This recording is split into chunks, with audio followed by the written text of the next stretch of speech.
Другий фестиваль-конкурс народної пісні «Агмінь». Категорія А. Марія Бунєвич. Колядний старожитний кант «Ішла Божа мати». Белорусская народная песня «Козочка». Концертмайстер Татьяна Покалюк, кераўнік Наталя Бунєвич.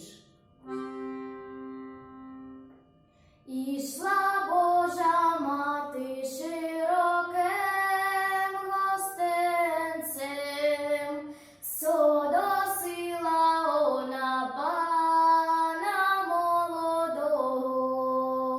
Пане молоденький, пусти мене на ноч, пусти мене на ноч, нічку зночувати.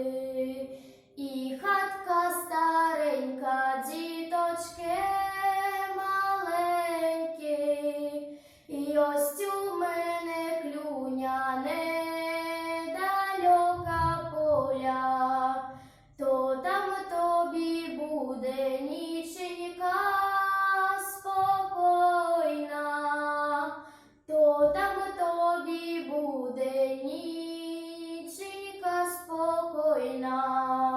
Вийшов пан із хати у 2 часа ночі, а над його хата ясна зірка зяє.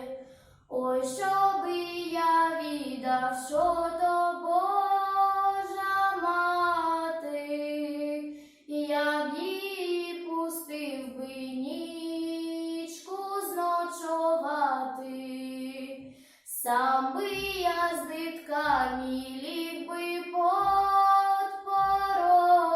порогом, а її пустив би із